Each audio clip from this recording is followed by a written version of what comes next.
pernyataan bahwa politik uang sangat marak atau terjadi begitu masif dalam kegiatan pilkada langsung itu menurut saya juga pernyataan yang terlalu menyederhanakan persoalan.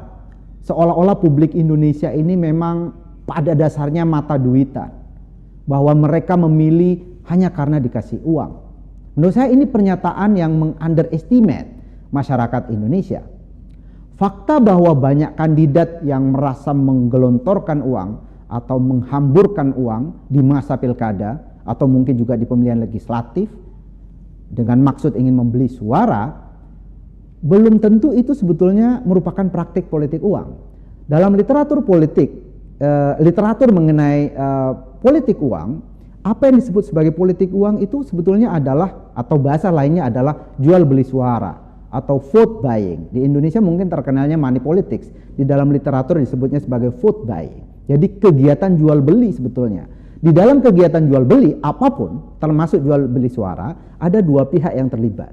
Yang pertama adalah pihak yang membeli, yang kedua adalah pihak yang menjual. Dan praktik jual beli ini terjadi jika si pihak yang pembeli itu memberikan uang atau barang dan ia mendapatkan jasa atau barang yang ia beli itu. Dalam vote buying, sebetulnya praktik jual beli tidak sesederhana misalnya kalau kita ke pasar beli beras atau beli ikan gitu ya. Kita beli beras, kita kasih uangnya, berasnya kita dapat secara langsung gitu. Dalam vote buying, suasananya tidak sesederhana itu. Karena di dalam vote buying, pembeli itu tidak bisa memastikan secara langsung apakah barang yang dia beli atau jasa yang dia beli itu bisa dia dapatkan secara langsung. Transaksinya setransparan itu tidak. Karena di dalam pemilihan umum ada bilik suara, di mana yang tahu apa yang dipilih oleh si pemilih ini ya hanya si pemilih itu. Yang tahu bahwa apakah si penjual ini benar-benar memberikan jasanya sebagaimana yang diharapkan oleh pembeli atau tidak, ya hanya si penjual itu. Si pembeli tidak tahu, si kandidat tidak tahu, si orang-orang partai tidak tahu, para broker yang dipakai oleh orang partai untuk membeli suara itu tidak tahu. Karena itu praktik jual beli suara ini tidak sederhana.